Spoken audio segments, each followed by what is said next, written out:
E aí, Escola de Narradores com Maurício Bonato, seja bem-vindo também, mais um conteúdo para você. Eu quero falar hoje o seguinte, tá na moda aí a galera falar de fake news e não sei o que lá, e também existe muita fake news no meio do jornalismo esportivo, né?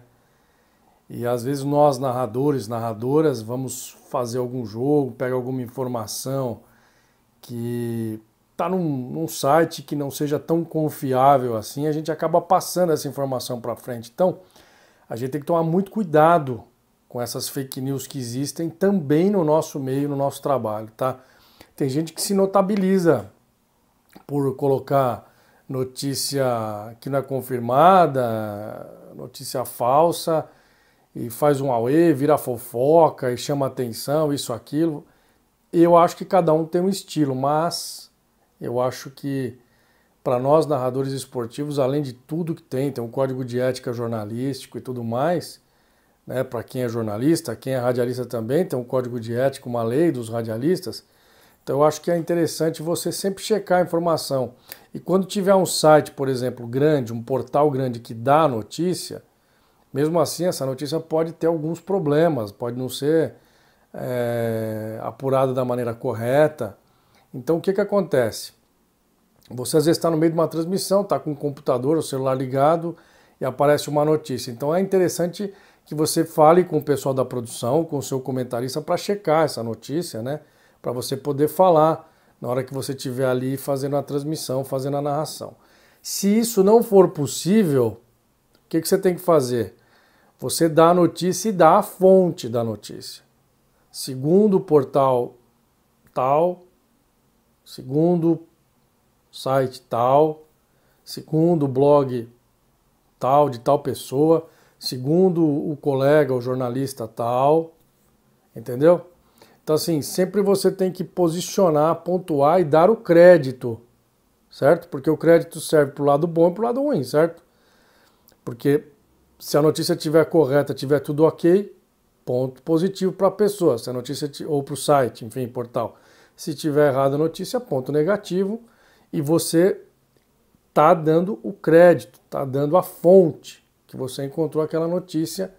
E não é questão de você ser isento, mas é questão de você não tem como apurar, então você está passando uma notícia importante para frente, mas que tenha ali a sua fonte, seja uma fonte minimamente confiável. Porque hoje tem muita gente escrevendo na internet, escrevendo o que quer, qualquer coisa. É na época que tem negociação de jogadores, início de temporada, meio de temporada, muita notícia aparece. Um fala que o time vai contratar outro, outro fala que o time vai contratar um, e às vezes ninguém contrata ninguém, e às vezes fala que tem briga em vestiário. Então a gente precisa entender, briga entre jogadores, treinadores, diretoria, tem que entender bem todo esse contexto.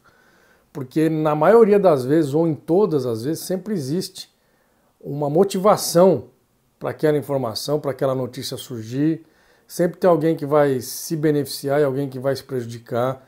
Claro que a verdade, ela vai ser sempre a verdade. Só que toma cuidado, porque às vezes uma mentira falada 1000 vezes, ela pode se tornar uma verdade. A gente está vendo aí no país, o país passando por esse momento, já passou por muito tempo também, questão das fake news e tal, e esses grupos de WhatsApp que a gente tem de família, e um passa para o outro e vai e vira, de repente você vai ver, não tem nada a ver, o pessoal checa, né? Existem sites, blogs especializados em checar se as informações são verdadeiras ou não.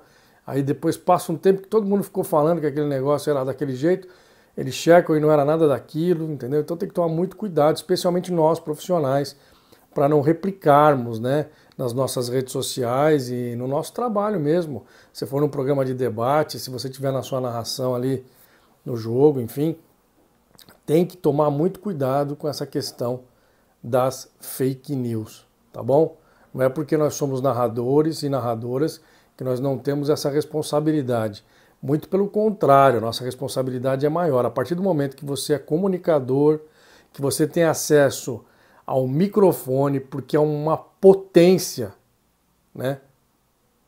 A tua plataforma, seja ela qual for, televisão, rádio, internet, streaming, web, o que seja, é uma potência que você tem na mão para disseminar uma informação. Né? A capacidade é como se você tivesse uma bomba atômica para espalhar a informação. E às vezes a pessoa que tem ali uma vozinha que ninguém conhece, uma voz tal solitária, ele passa para uma pessoa, duas. Você tem um canhão na mão, você passa informação para todo mundo e muita gente que confia em você acredita, muita gente não. Por exemplo, vou dar um exemplo, uma vez eu estava falando de uma renovação, de um contrato de um jogador, acho que do Barcelona, lá no canal do Espanhol na Sky ou no Sports Plus, um dos dois. E essa informação ela não se confirmou depois de 2 semanas.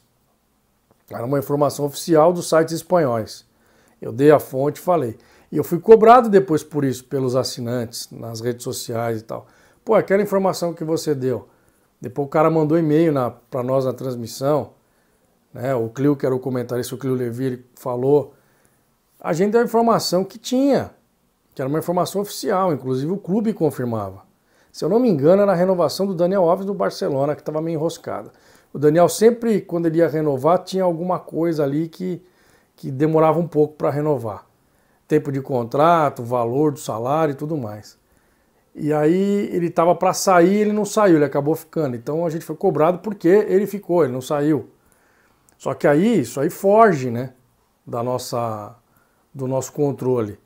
Eu poderia ter ligado para a assessoria do Daniel e ter confirmado, eu não fiz isso. Eu peguei a informação do site espanhol, que era uma informação oficial, e até o Barcelona confirmava. Mas eu poderia ter ligado.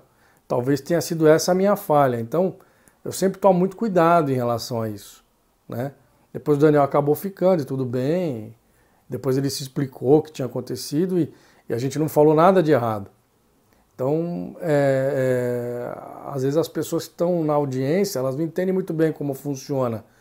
A pessoa acha que você tem que resolver tudo ali que você falou, você tem que resolver na hora. E às vezes não é bem assim. Né? Mas toma muito cuidado com as fake news, tá bom? Principalmente você que é narrador e narrador esportivo, o pessoal que trabalha na transmissão como um todo, em programas e tudo mais. Porque além de ser nossa função, a função de checar, que eu acabei não fazendo, mas a informação era verdadeira, a gente não pode ficar propagando informações que não são verídicas, independente da motivação que tenha essa informação e nós mesmos, porque nós somos seres humanos, né? Então todo mundo tem um viés, todo mundo tem uma preferência, independente de qualquer coisa. Isento ninguém é 100%, mas a verdade sempre tem que prevalecer. Beleza? Então esse foi mais um Toque da Escola de Narradores com Maurício Bonato, hoje falando das fake news nas narrações esportivas. Um abraço.